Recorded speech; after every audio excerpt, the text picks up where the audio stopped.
Greetings, wanderer, and welcome to the Agora of Athens. My name is Aspasia. Though I am not originally from Athens, I have climbed to the top of its social ladder using my wit and intellect. I've even earned the love of Pericles, one of the most powerful men in the city. The mind truly is a beautiful thing. I love this agora. Where else could you find a common fish merchant and an extravagant jewelry seller within a few feet of each other? It's that kind of variety that makes city life so rich and exciting. The Agora is the beating heart of any Greek city. It is a place where all types of people may gather, from citizens and foreigners to magistrates and philosophers. All manner of business is conducted here, including political meetings, legal proceedings, and trade. When you finish exploring, come find me, and we can talk more. See you soon, wanderer.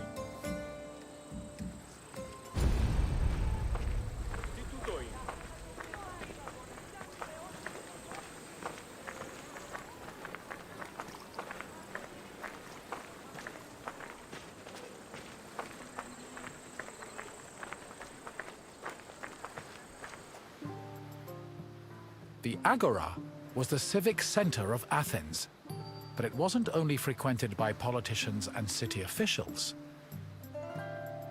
The area housed a market where people could purchase food and other goods from merchants. It was also frequented by philosophers, who used the public space to establish schools and pass on their teachings to students. Religion had its place as well. Temples dedicated to Hephaestus and Apollo were located in the Agora, along with the altar of the 12 gods and the monument of the eponymous heroes.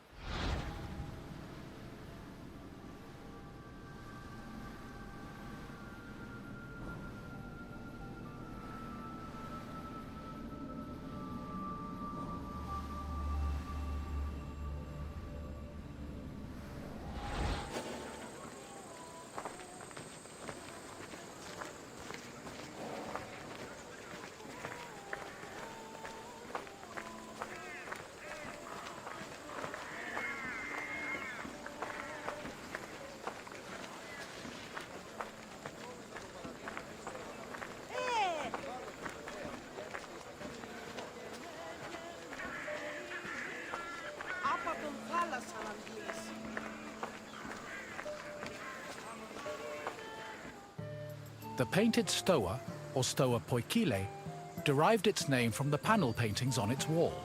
The paintings were created in the 5th century BCE by famous artists like Polygnotus and depicted Greek military victories like the Battle of Marathon. The stoa served as a public meeting place for citizens, but it was especially popular with philosophers who used the space to pass on their teachings.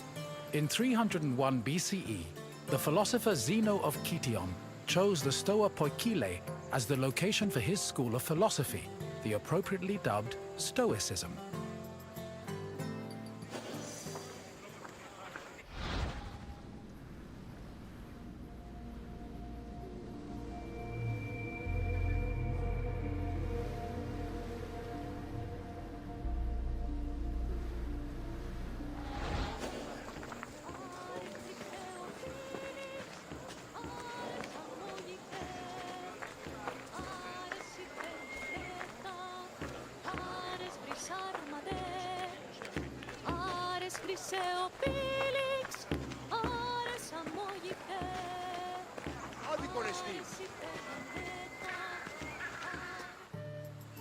Trade in the Agora was supervised by magistrates.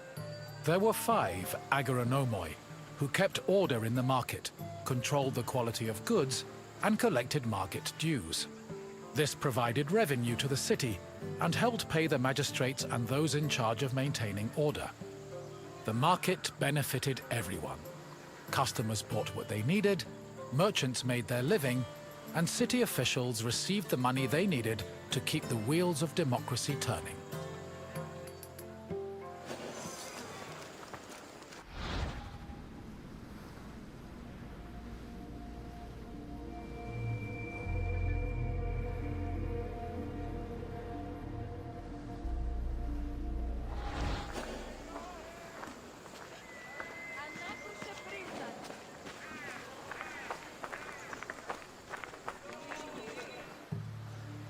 The original Temple of Apollo Patros was built around 535 BCE by Pisistratos, but was destroyed by the Persians during their invasion a few decades later.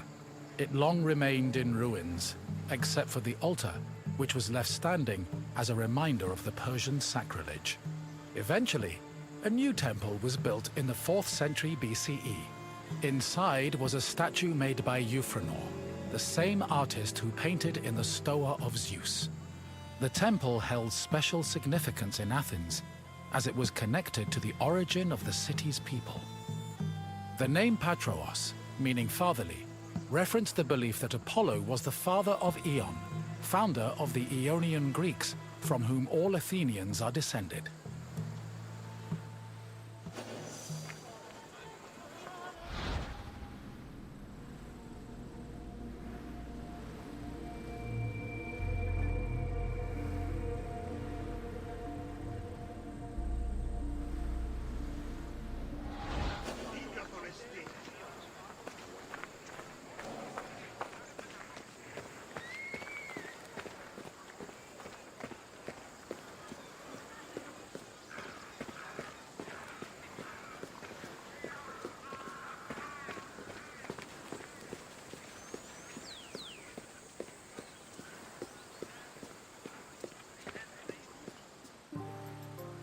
The Temple of Hephaestus overlooks the Agora from the Colonus Agoreus hill. Today it is one of the best preserved temples in Greece, owing to its conversion to a church in the Middle Ages. But while this transformation preserved the structure, it also damaged the surrounding sculptures. The temple was dedicated not only to Hephaestus, the god of metallurgy, but also to Athena Ergane, goddess of arts and crafts. Nearly every part of the Hephaestion was lavishly decorated with depictions of famous mythological events, like the labors of Theseus. The Theseus scenes gave the temple the nickname Thesion, a name that lives on today as a city district in Athens.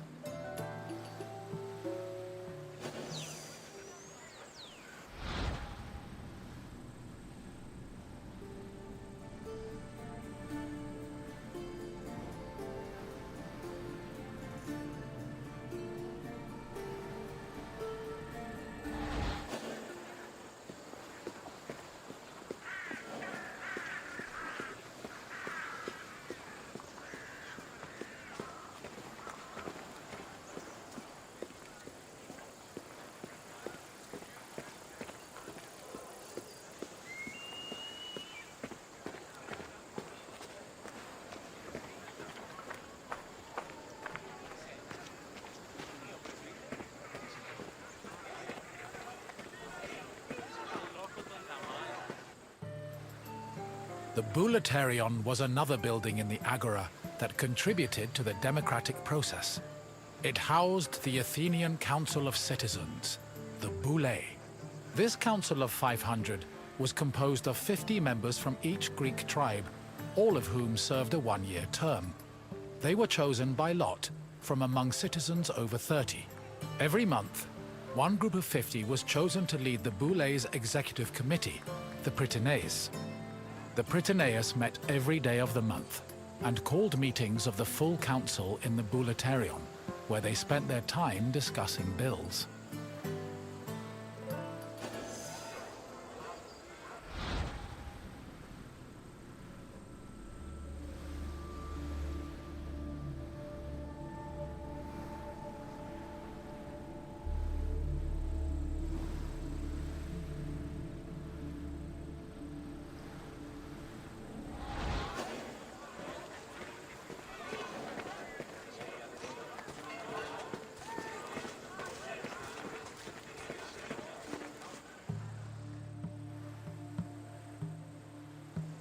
The Prytaneon was one of the most important buildings in the Agora, as it was the headquarters of the Prytaneus. The Prytaneus was the executive committee of the Boulé, who ran the city's daily operations. The Prytaneus dined in the Prytaneon, and 17 of them slept on site to ensure there were always officials available to deal with emergencies. The Prytaneon also housed the official weights and measures of the city. The Fire of Hestia, which provided sacred fire for all public sacrifices, was also located there.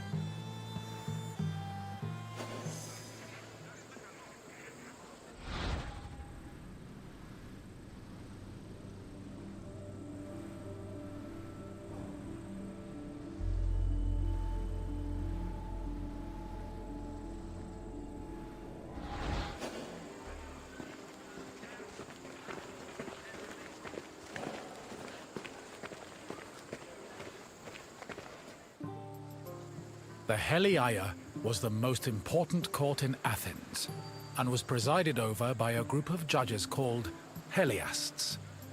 Judging was a regular part of an Athenian citizen's life, with trials happening almost every day. Heliasts were chosen randomly based on two factors. First, that they were on the official list of 6,000 potential Heliasts. Second, that they were present at court on the day of the trial. A stipend of 2 obols was established by Pericles to compensate for the loss of work while on Heliast duty, and also to encourage participation in the judiciary process.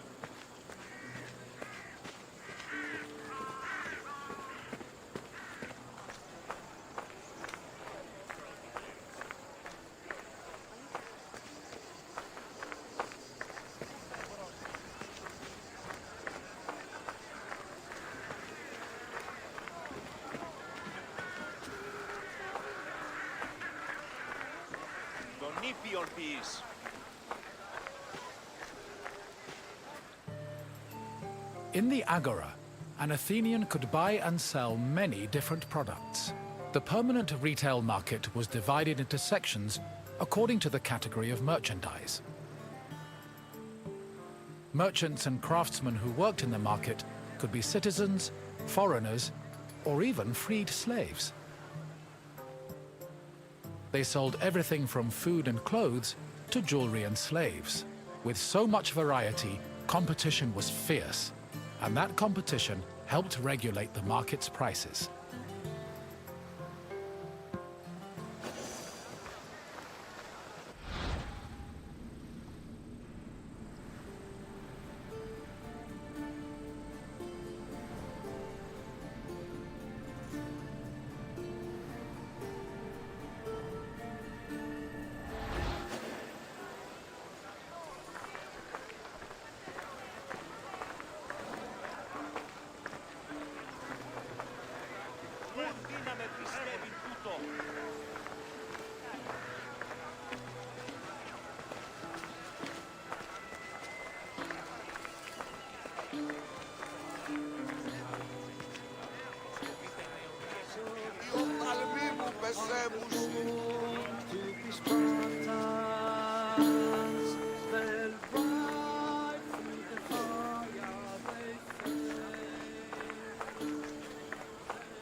The Heliaia wasn't the only court in Athens. This other court was located next to the South Stoa.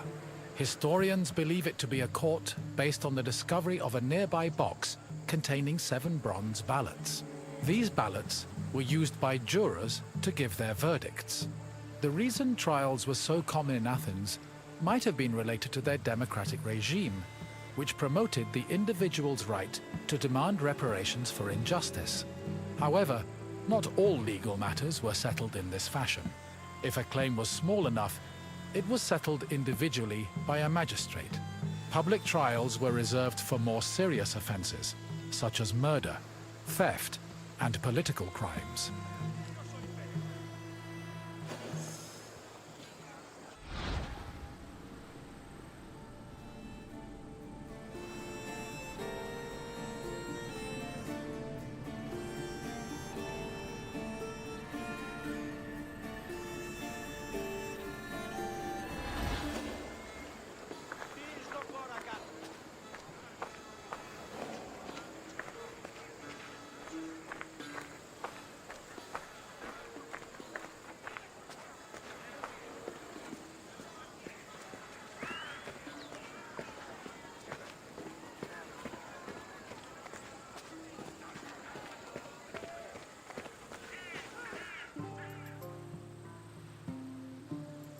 The mint was where the city made its coinage.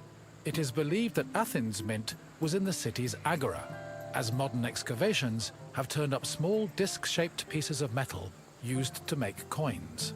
Much of the silver required for minting coinage came from the Lavrion silver mines. Athens was so dependent on the mines that when they lost them during the Peloponnesian War, the city was forced to melt down a gold statue of Athena to mint gold coins and avert a monetary crisis.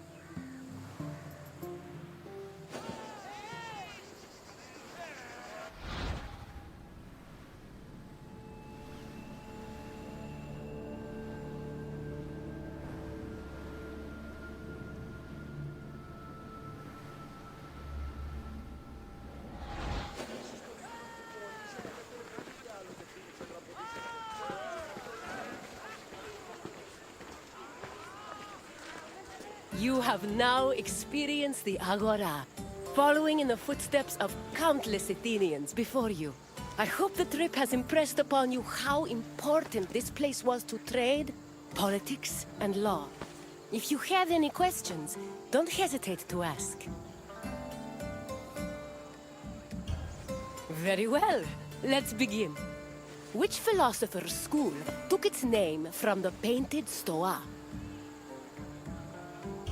Socrates was one of the greatest minds in Greece, but there are no records of him teaching at the painted stoa. Try a different answer. Thales had an obsession with water, which he believed made up all matter in the world. He also lived a full lifetime before the Pikili stoa was constructed. Try again. Aristhenes is often called the founder of the school of cynicism, which had no relation to the painted stoa. Keep trying. Yes, Zenon taught at the stoa, and so he and his followers were dubbed Stoics. Time for another question. What other name has the Iphistion gone by? The Temple of Hephaestus depicted scenes from the labors of Heracles, but it was never known as the Heraklion. Try again. That is another building entirely, located on Athens' Acropolis. Try another answer. The Voulefterion was where the council known as the Vouli met to discuss civic matters. Keep trying. Correct! The name was inspired by the scenes showing the hero Theseus, which decorate the temple. Only one question left. When Athens lost the Lavrion silver mines during the Peloponnesian War, which statue did they melt down to mint new coins? There was a statue of Apollo Patros in the Agora, but it was made from limestone, and thus could not be melted into metal coins. Try again. When Athens lost the Lavrion silver mines during the Peloponnesian War, which statue did they melt down to mint new coins? Athenians used the monument of eponymous heroes as a notice board, but its statues were not melted for minting material. Keep trying. No, it's quite difficult to mint coins from burned wood. Try another answer. Correct! the Athenians melted down a statue of Athena to mint gold coins. It's clear you are very familiar with the Agora of Athens. I'm impressed. Farewell, Wanderer. May we see each other again soon.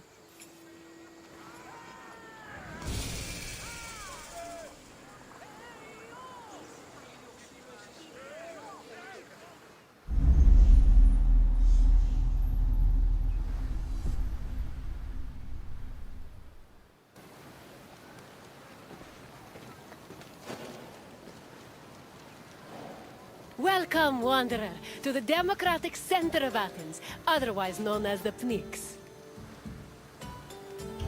My name is Aspasia. Though I am not originally from Athens, I have climbed to the top of its social ladder using my wit and intellect.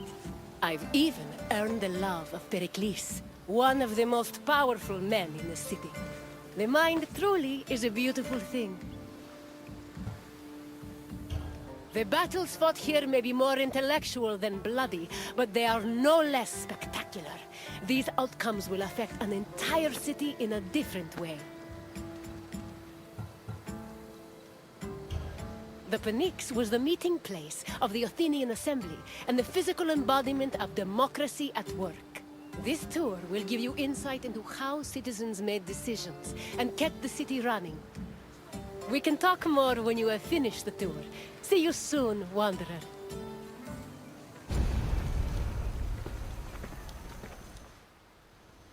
The Athenian assembly was known as the Ecclesia. It met at the Pnyx 40 times a year to discuss various civic matters, and each session usually lasted a few hours. The word Pnyx is believed to mean something close to packed together. This was probably a reference to the fact that during meetings of the Ecclesia, the location would be filled to its capacity, with citizens packed in practically shoulder to shoulder. All male citizens were allowed to directly participate in the democratic process. Those over 20 years old had the right to speak and vote, while those over 30 could be elected to the higher position of magistrate. In total, there were approximately 30,000 citizens in Athens in the classical period. To draft and adopt decrees, 6,000 of them had to attend the meeting.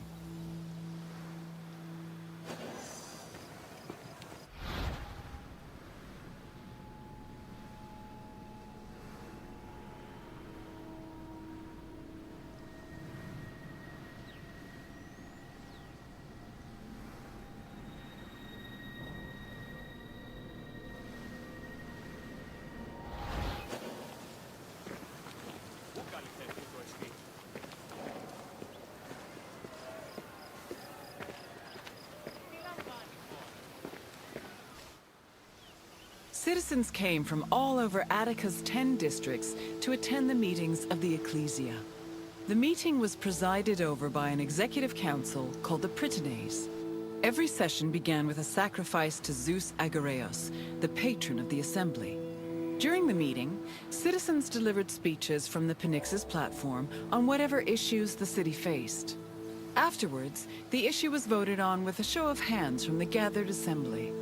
The Ecclesia made important decisions about subjects like grain importation, expenses, and declarations of war. While they could not directly enact laws, they had a say in appointing Athens' legislators, which gave them a large role in shaping the city's daily operations.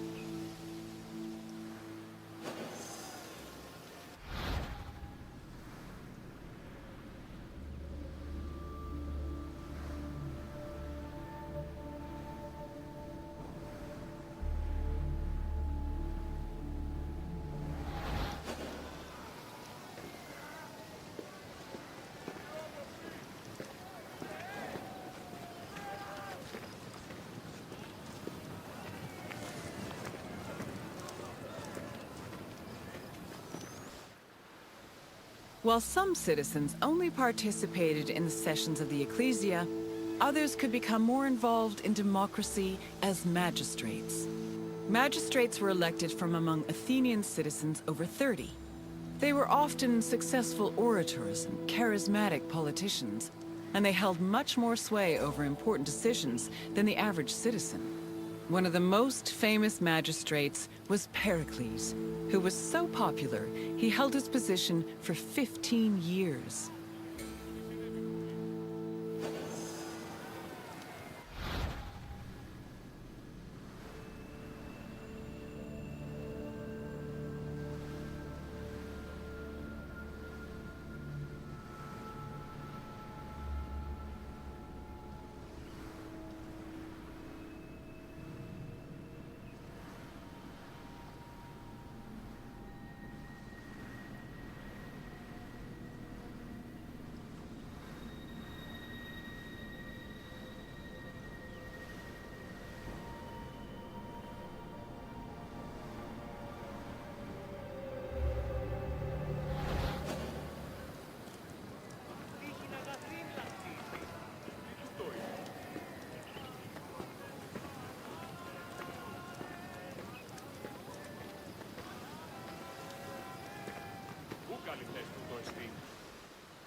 In theory, every Athenian citizen over the age of 20 had the right to participate in the assembly.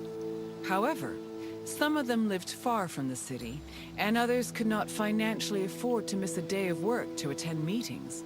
For these reasons, the city introduced a special allowance called a misthos ecclesiasticos in the 4th century BCE, meant to encourage participation. Originally, it was 2 obols, but the politician Cleon raised it to 3.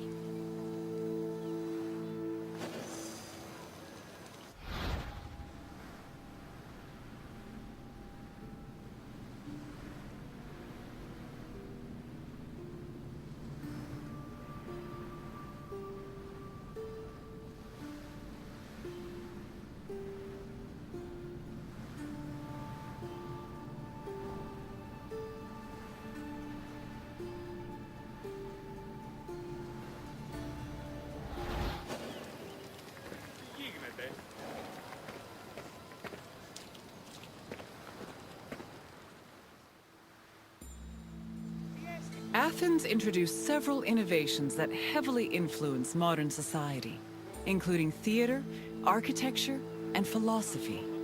However, their greatest contribution was their democratic government, which introduced the concept of a city ruled by its citizens. The decision to adopt democracy as a government, a choice made in 508 BCE, shaped civilization as we know it, and continues to affect us today.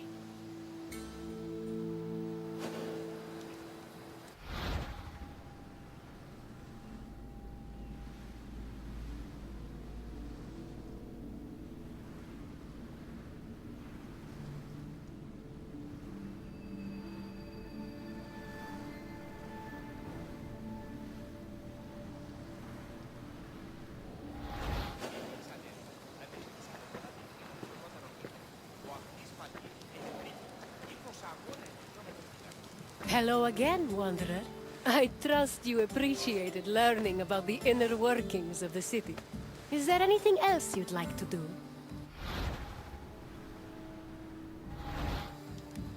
Then let's start with a simple question. Approximately how many citizens were in Athens in my time? That's too low a number for this big city. Try again.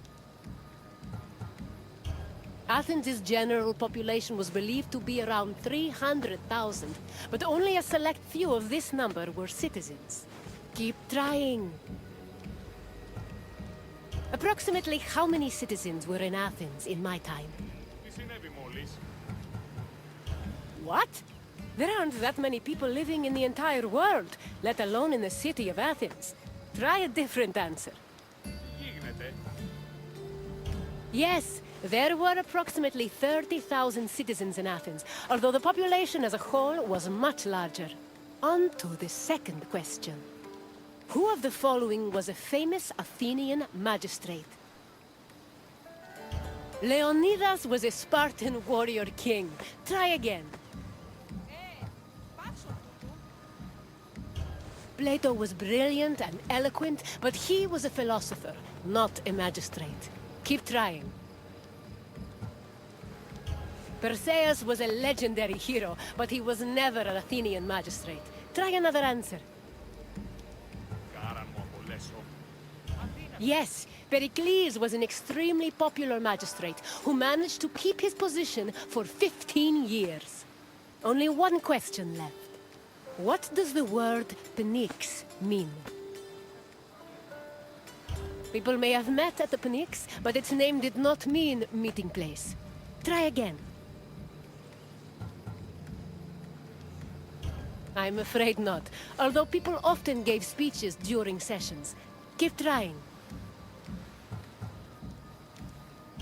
An accurate description, but incorrect. Try another answer. Correct. The Pnyx was usually crowded with citizens attending meetings of the Ecclesia. You know enough about democracy to be a politician yourself. Well done, Wanderer. Very well. Farewell, Wanderer.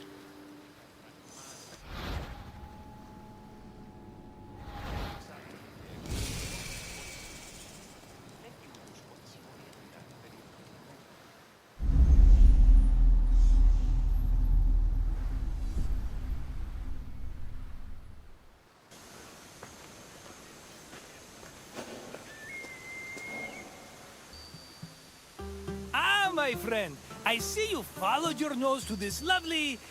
perfumery? Perfume yard? Perfactory? Yes, let's go with perfactory. Why, I'm Marcos, of course, one of the most successful merchants in all of Greece. You really haven't heard of me? My name is known from Kefalonia to Kos. If you've ever paid money for something, I probably received a percentage. But enough about me. Let's go back to what you're doing here. A word of advice from a former perfume peddler. Never start your sales pitch with, "You smell like you could use some perfume." It has a surprisingly low success rate. This sensuous little island is where perfume was produced. Your nostrils are in for a treat. Unless you're allergic, in which case, I could sell you a wonderful remedy for a very reasonable price. No? Okay then. I'll check in on you at the end of your visit. See you soon, my friend.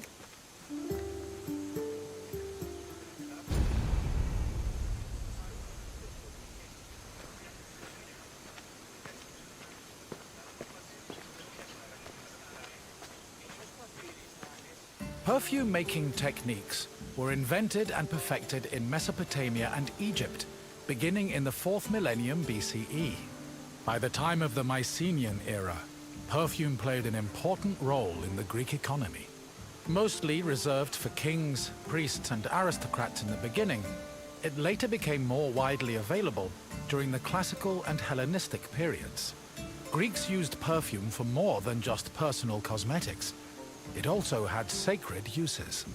For example, cults would sometimes anoint their god's statue with perfume, and it was also used during rituals like weddings and funerals. Food and wine could also be scented with perfume to add to a meal's presentation. The art of making perfume was part of medicine and pharmacology, and physicians devoted entire books listing the best perfume recipes.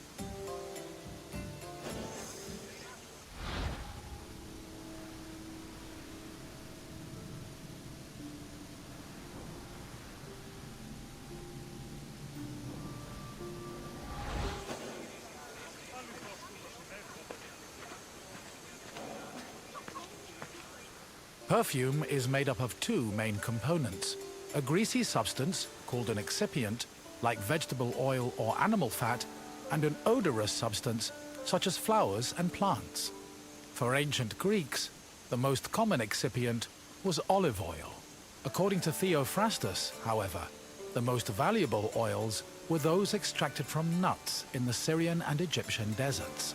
The odorous ingredient could be taken from a variety of sources. These include flowers like roses or lilies, herbs like oregano, spices like saffron, resins like amber, and leaves from plants. Some fragrances were also imported from outside of Greece, like Indian cinnamon and Syrian frankincense. These exotic scents were considered exceptionally precious.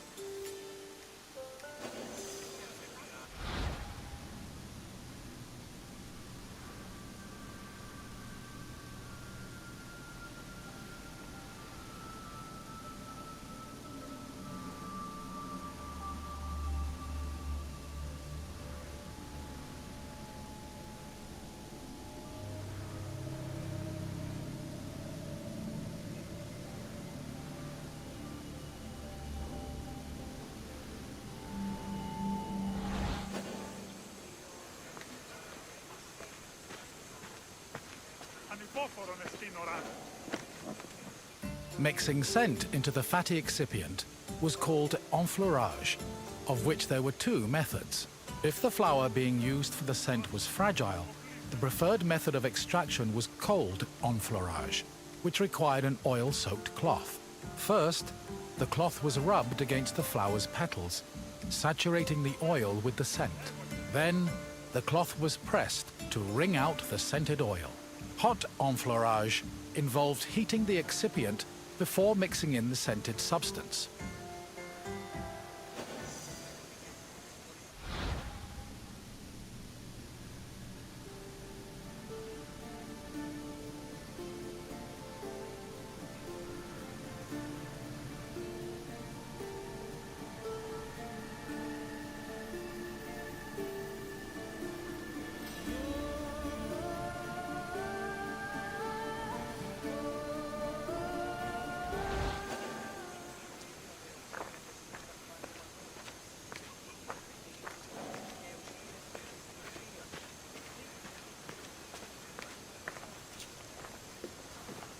The hot enfleurage process consisted of heating and distillation.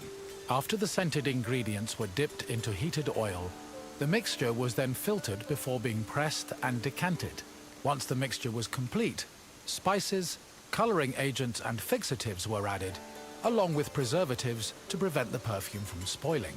Finally, the liquid was hermetically sealed in bottles, ready to be shipped to market.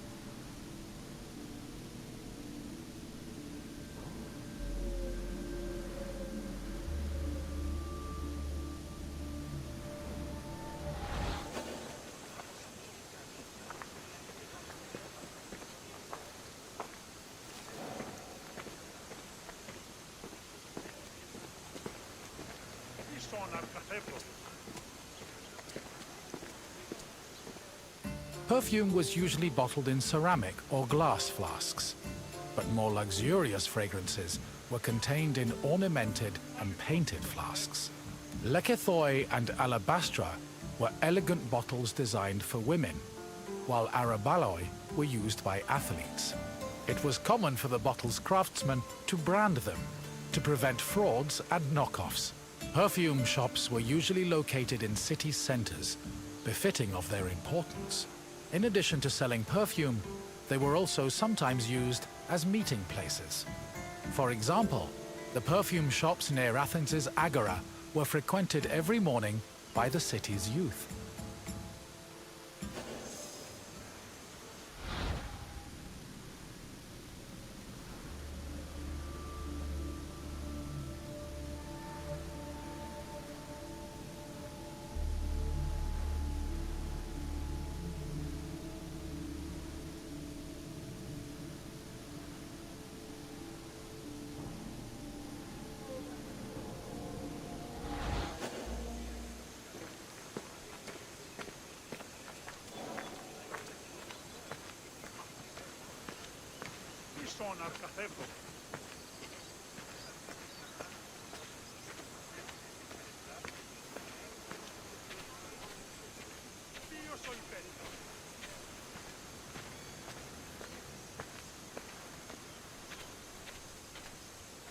The main purpose of perfume was to attract members of both the opposite and the same sex.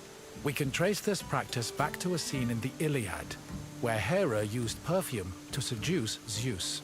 Similarly, hymns about goddesses like Demeter and Aphrodite always mention their pleasant smell, further solidifying the belief that scent and seduction went hand in hand.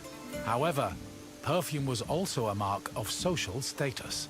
Athletes covered themselves in perfumed oils during their training and at symposia, and citizens were judged based on how anointed, shiny, and perfumed their bodies were.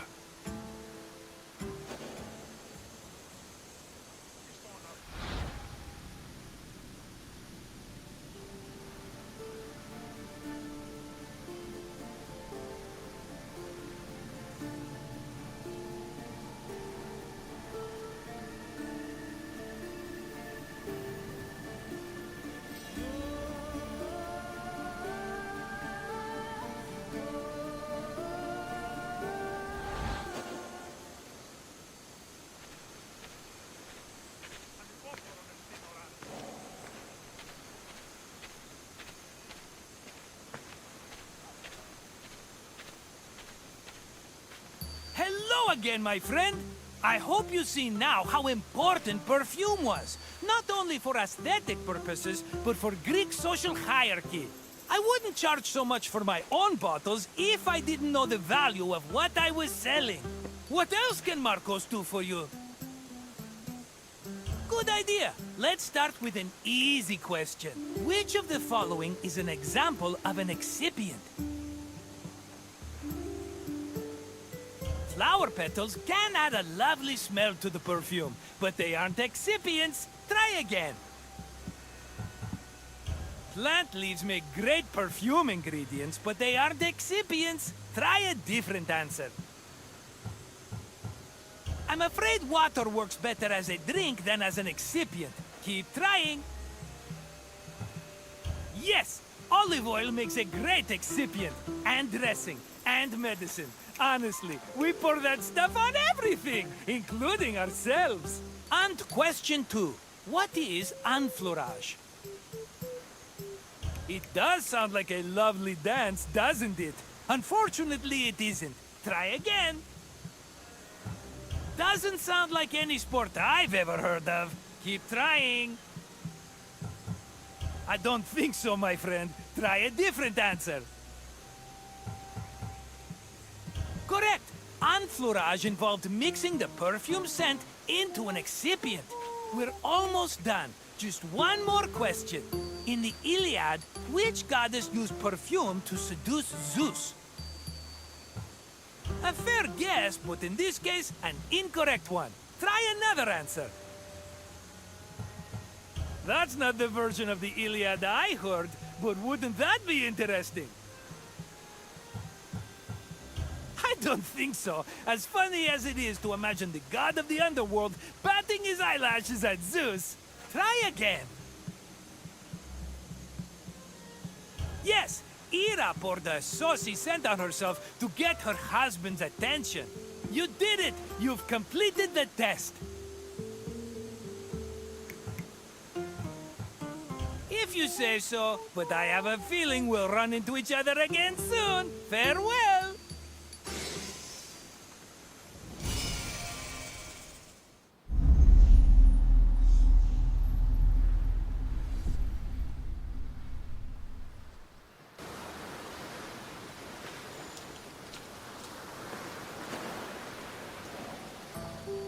Welcome to Pylos, traveler. This area, along with the nearby island of Sphacteria, were important battlegrounds during the Peloponnesian War. My name is Herodotus, and I am a traveler from Hyrcanassus. I retrace the cause of various events, such as wars and great calamities. I describe what I see and record what I'm told, all with the aim of providing a better understanding of why these things occur. Look for me to introduce you to many sights. I always find it a shame that such lovely-looking places were exposed to so much violence. It's difficult to take pleasure in relaxing on the sand, knowing how stained it is with blood. The Peloponnesian War was a great conflict between rivals Sparta and Athens. It lasted many years and cost a great number of lives on both sides. The battles of Pylos and Sphacteria occurred almost one after the other, and culminated with one of the most surprising outcomes in the entire war. Ah, but I will not spoil it for you. You'll have to experience it on your own. I'll wait for you at the end of the tour.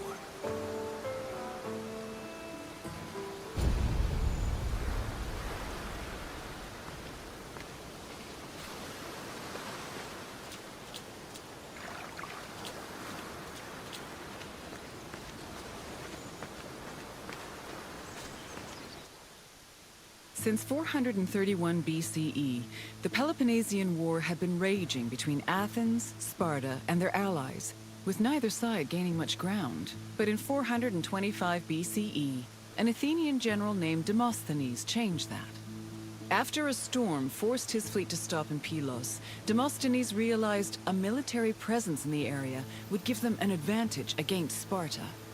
Unfortunately, the fleet strategists did not believe him, and left Demosthenes in Pylos with 5 triremes and 1,000 men. The Spartans, meanwhile, were too busy celebrating a religious festival to notice the enemy on their doorstep.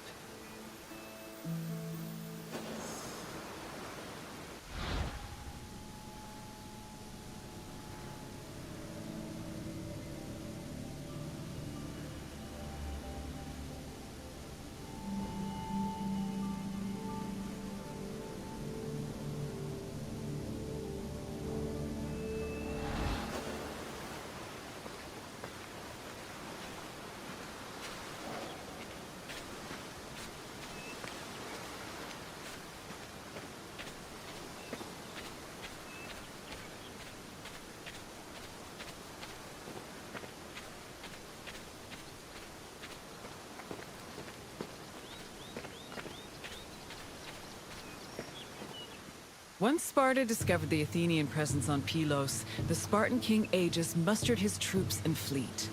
Sparta then descended on Demosthenes' outpost, attacking from both the sea and the mainland. The Athenian general had to mount a hasty defense. He pulled his boats back to the foot of the ramparts and fixed them in place with stakes, providing extra cover. Then, going against all the established rules of battle, he descended with his hoplites to fight on the rocky shore, where he believed the Spartans would disembark. His gamble paid off, and the Spartans did indeed attempt to land at this location, though Demosthenes' forces made them hesitate. One of the Spartan leaders, Brasidas, decided to make the first move by ramming the rocks with his boat, exclaiming, "It's only a few planks." He paid for his actions when his shield slipped into the sea after descending from his boat, leaving him open to many blows. The battle raged on into the night and continued to the next day, remaining locked in a stalemate. However, on the evening of the second day, Athenian reinforcements arrived.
The sudden arrival of the Athenian fleet stacked the odds in Athens' favor.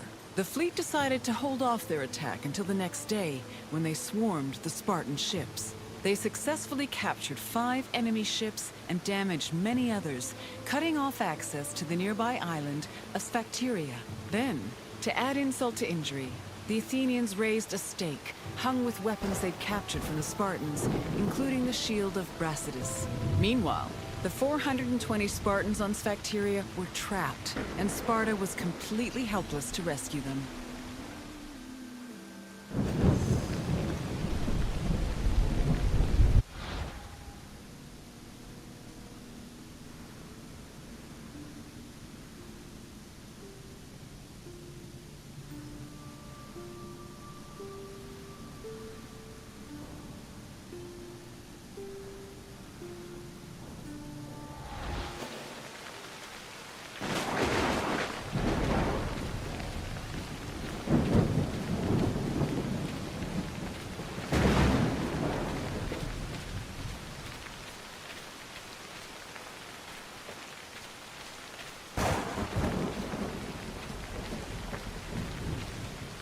With 420 of their men trapped on Sphacteria, Sparta needed to reevaluate their position. The Spartans on the island were essentially the Athenians' hostages, and Sparta could not move to rescue or resupply them without putting their lives in danger.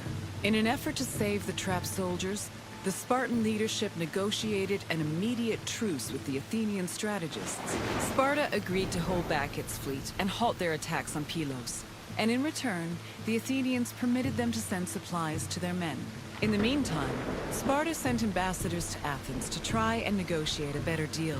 The hasty truce greatly humiliated Sparta, as they were forced to recognize just how helpless their infantry was in the face of an Athenian fleet.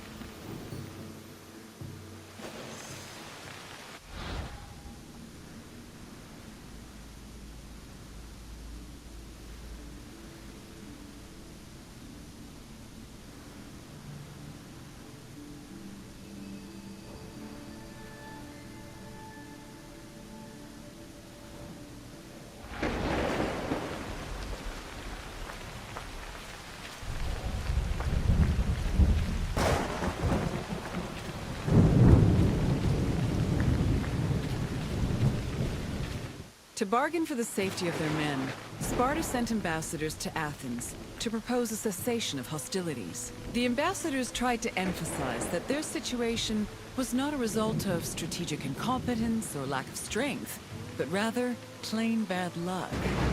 According to them, the Spartans on Sphacteria did not deserve to suffer further, because they were trapped through no fault of their own.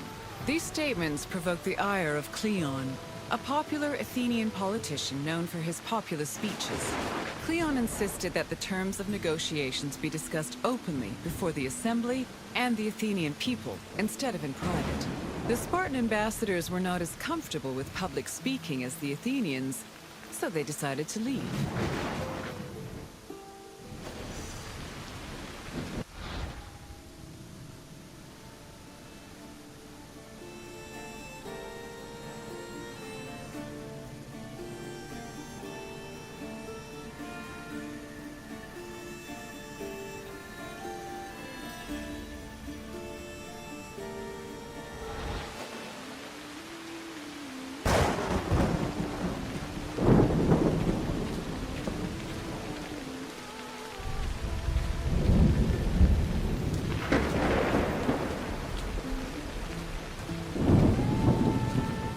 Following the failed attempts of the Spartan ambassadors, hostilities resumed. Back in Athens, Cleon took matters into his own hands. After being elected general, or strategos, he left to join the ongoing battle, accompanied by javelin-armed infantry and archers. With renewed strength and numbers, the Athenians landed on Sphacteria and engaged their enemy. The battle was hard fought, but they eventually managed to surround the remaining Spartans.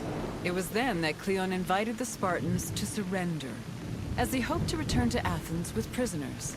The Spartans were exhausted after spending 72 days on the island, so they accepted Cleon's offer and laid down their arms. A Spartan capitulation had previously been unheard of, and the news of their surrender echoed throughout Greece like thunder.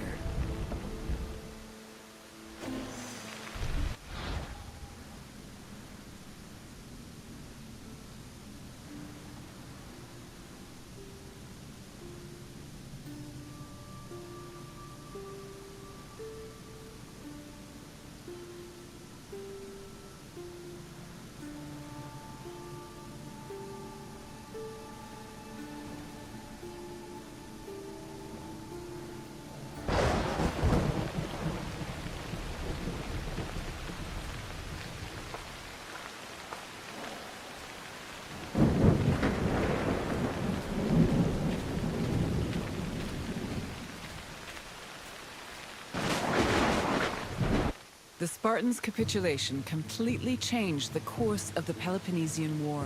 Athens used their new prisoners of war as leverage and threatened to execute them if Sparta ever returned to pillage their lands. This gave the Athenians the freedom to conduct their own raids, which were aided further by their eventual seizing of the island of Kythera. Sparta tried to negotiate for peace, but were unsuccessful. Cleon, meanwhile, was emboldened by his victory and continued to gain popularity with the Athenian people. Popularity that translated to power.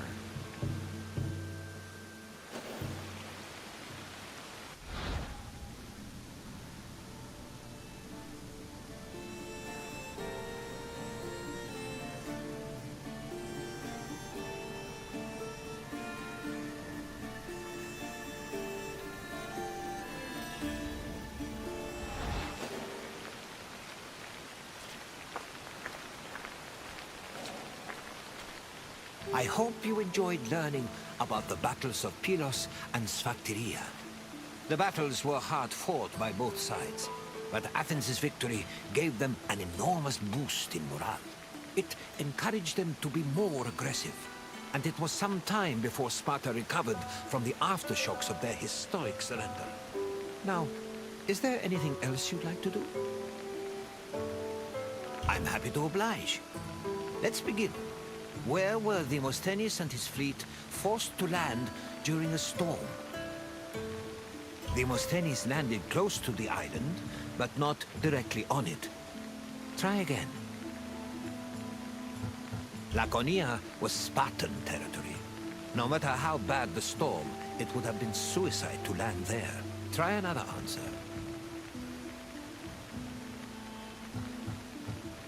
No.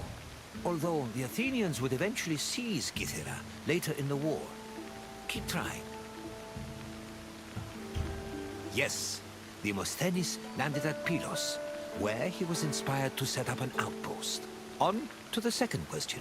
Which famous Athenian argued with the peace-seeking Spartan ambassadors? Pericles died a few years before the battles of Pylos and Sphacteria. Try again.